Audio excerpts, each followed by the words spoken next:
그에 비해 K3가 아반떼보다 나은 건 딱 하나 있습니다. 어떤 거냐고요? 17인치 알로이 휠.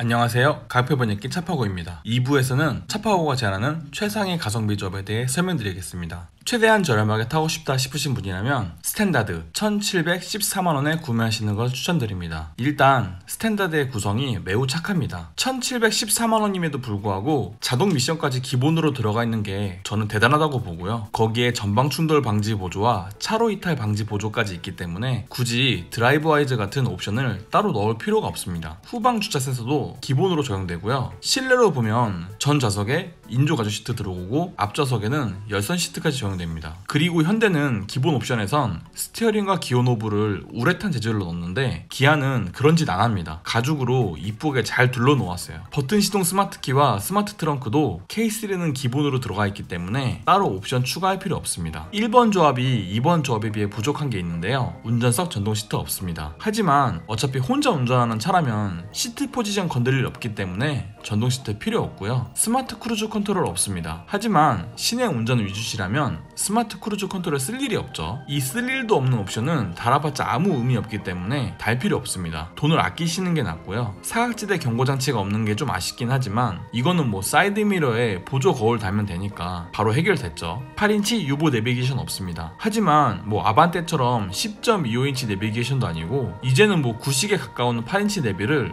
굳이 돈 주고 넣어야 될까요? 거기에 요즘 싸제 내비게이션 성능 좋죠. 그러니 굳이 비싼 돈 주고 유보 내비게이션 달지 마시고요. 싸제로 내비 매립하고 후방 카메라 다는 게 훨씬 낫습니다. 뒷좌석 열선 시트 없습니다. 하지만 혼자나 둘이서만 탈 준중형 차량에 굳이 뒷좌석 열선이 필요할까요? 뒷좌석에 열선 시트 없다고 아쉬워하는 사람을 저는 본 적이 없습니다. 웬만한 옵션은 다 있었으면 좋겠다 하시는 분은 스탠다드에 드라이브 와이즈, 컴포트, 8인치 유보 내비게이션 추가하셔가지고 1986만원에 구매하시는 걸 추천드립니다. 1번 조합 대비 272만원 올랐습니다. 작년처럼 굳이 프레스티지 등급으로 올라갈 필요가 없습니다. 왜냐하면 웬만한 옵션은 스탠다드에서 충분히 추가 가능하기 때문인데요. 드라이브 와이즈를 넣으면 후측방 충돌 경고 기능과 스마트 크루즈 컨트롤이 추가됩니다. 솔직히 준중형급 타면서 시내만 운전하는 경우는 뭐 거의 없죠. 분명히 장거리 운전도 하고 자동차 전용도로 등등 중장거리 운전할 일이 생기기 마련인데 그럴 때 스마트 크루즈가 있으면 운전의 피로도가 확 줄어듭니다. 물론 K3의 스마트 크루즈가 아반떼처럼 완전 정차에 재출발을 지원하지 않는 점이 좀 아쉽긴 하지만 그래도 뭐 시속 10km까지는 속도 조절을 충분히 하기 때문에 사용하기에는 충분합니다. 컴포트는 75만원 이라 살짝 비싼 감이 없지 않아 있긴 하지만 앞좌석 통풍 시트로 봄, 여름, 가을 쾌적하게 운전할 수 있는 게 꽤 만족감이 큽니다. 거기에 전동식 허리 지지대도 장시간 운전 시 허리를 쑤시지 않게 해주니까 본인이 직접 운전하실 차라면 꼭 있어야 할 옵션이고요. 혹시나 모를 뒷좌석 탑승자들을 위한 뒷좌석 열선 시트도 웬만하면 있는 게 좋겠죠. 그래서 이 세 가지 옵션만 해도 75만원이면 꽤 괜찮은 옵션인데 운전석 전동 시트까지 추가되니까 컴포트는 웬만하면 넣는 게 좋습니다. 8인치 유보 내비게이션도 130만원이나 하니까 깜짝 놀랄 만큼 비싸긴 한 거죠. 하지만 유보 기능을 사용할 수 있는 내비는 생각보다 활용도가 높습니다. 스마트폰 앱으로 원격 시동을 걸 수 있을 뿐만 아니라 스마트폰에서 검색한 목적지를 미리미리 차로 전송할 수 있다는 점도 실생활에선 꽤 유용하더라고요. 거기에 유보 내비 옵션에는 독립 제어 풀 오토 에어컨까지 들어오기 때문에 온도와 풍량 조절하느라 고생할 일도 없습니다. 여기서 이제 하나 고민되는 게 차라리 비슷하게 옵션을 맞추려면 프레스티지 조합을 가는 게 어떨까 싶은 건데요. 프레스티지에 드라이브 와이즈, 컴포트, 8인치 유보 대비 포함하면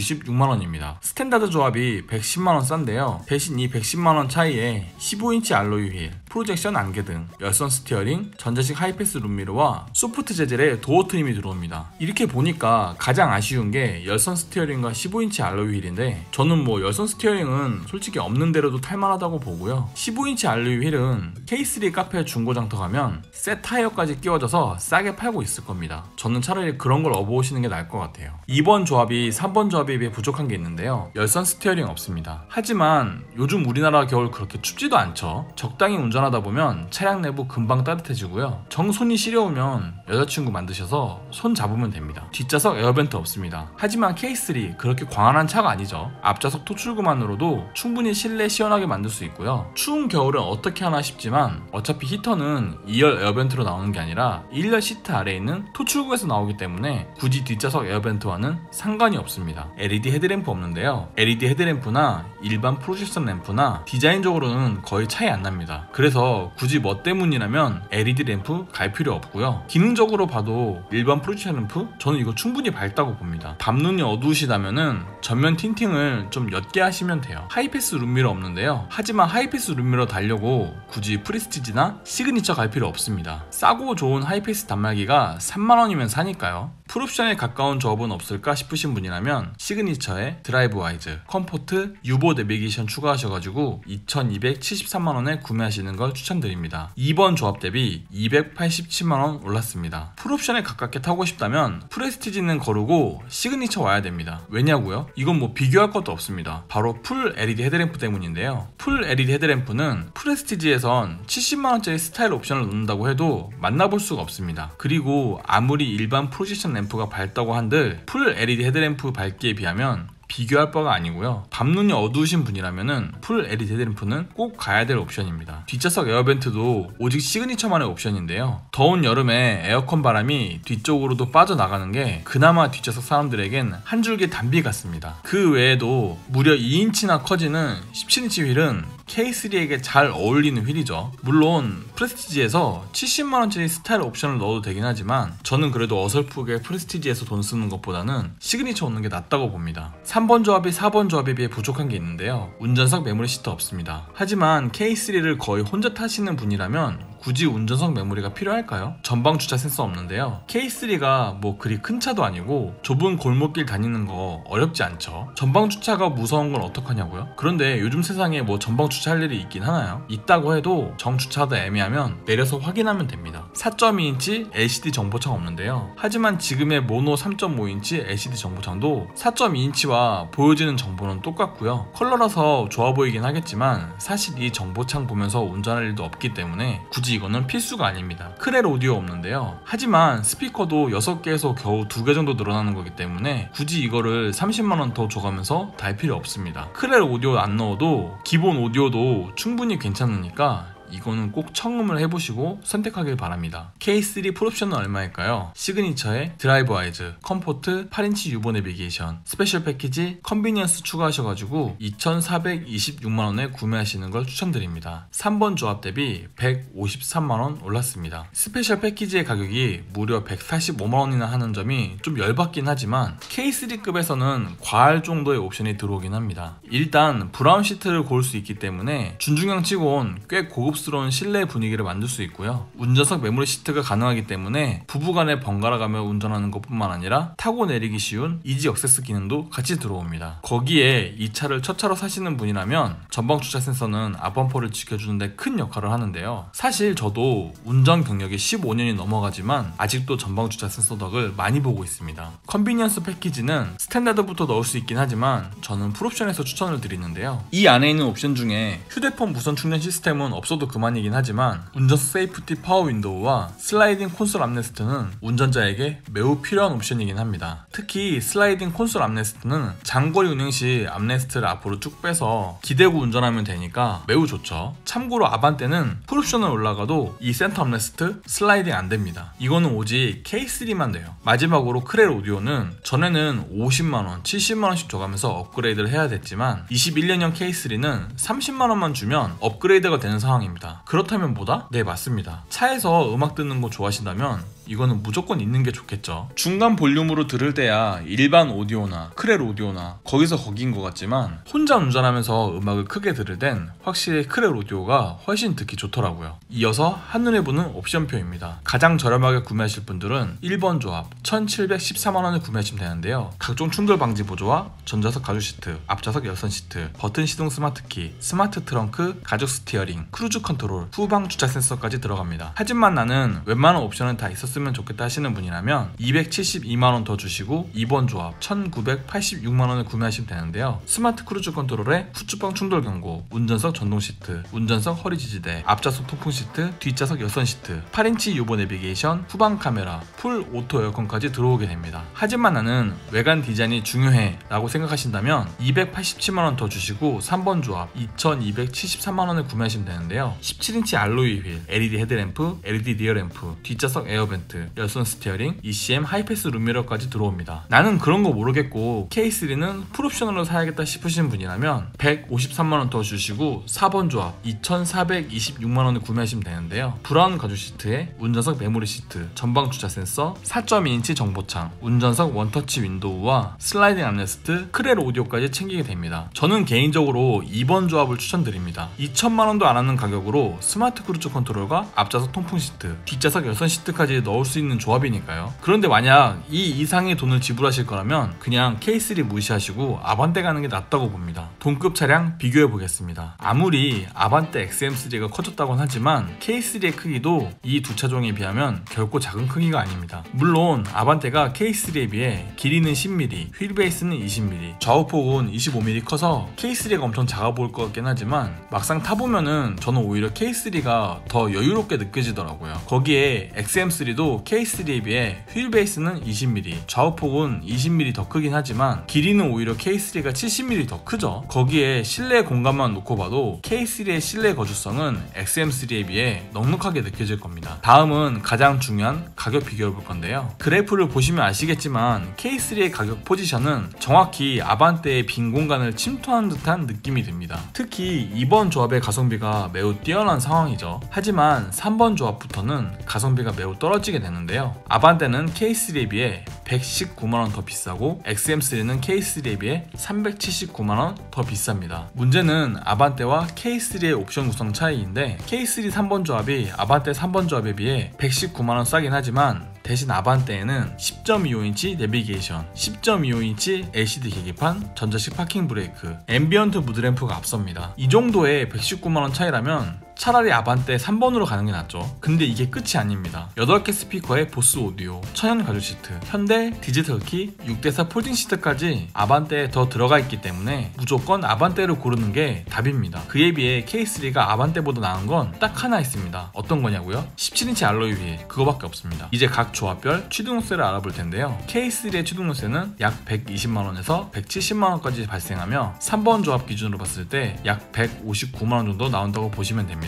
이제 유류비 계산해 볼 텐데요. 휘발유 1,300원을 기준으로 했고요. K3는 1km 운행 시 92원이 소모되며 3만 km 운행 시 277만원이 듭니다. 아반떼는 269만원으로 8만원 덜 들고요. XM3 1.3 터보는 295만원으로 18만원 더 듭니다. 같은 파워트레인이지만 아반떼가 더 가볍기 때문에 유류비가 좀 덜 들긴 하네요. 하지만 딱히 선택을 좌지우지할 만큼의 큰 차이는 아니고요. 기름값을 똑같이 500만원 쓴다고 생각하면 K3는 54,231km를 가지만 아반떼는 약 1,538km를 더 가는 55,769km를 가게 됩니다. XM3는 3,462km를 더 가게 돼서 5769km를 가게 되고요. 자, 이제 3년 6만 km 유지비 비교해 보겠습니다. K3는 약 640만원이 들고요. 아반떼는 625만원으로 K3에 비해 15만원이 덜 듭니다. XM3는 663만원으로 K3에 비해 23만원이 더 들고요. XM3가 유류비는 38만원 정도 더 들었지만 배기량이 작아서 세금을 덜 내기 때문에 전체 유지비는 23만원 정도 더 드는 걸로 선방하게 되는 겁니다. 그래서 차량가액에 유지비까지 다 포함해 계산해보면 3번 조합 기준 아반떼는 K3에 비해 112만원이 더 들고 XM3는 K3에 비해 429만원이 더 듭니다. 마지막으로 성능 비교하겠습니다. 아반떼와 K3의 주행 성능은 뭐 거의 동일하다고 보시면 됩니다. 그나마 아반떼가 살짝 가벼워서 더 잘 나가긴 하지만 그것도 뭐 거의 차이 안 난다고 보시면 되고요. 그에 비해 XM3는 배기량이 작지만 터보 엔진이기 때문에 초반 가속에서 더 유리합니다. 아반떼 보여주려고 K3 만들었냐? 이로써 차파고가 제안하는 최상의 가성비 조합에 대한 설명은 끝났고요. 어떤 차를 구매하실지 마음의 결정은 되셨나요? 도움이 되었다면 구독과 좋아요, 도움이 되지 않았다면 싫어요를 꼭 눌러주세요. 그리고 더 궁금한 사항이 있으시다면 카카오톡 오픈 채팅방 차파고 방으로 와주세요. 감사합니다.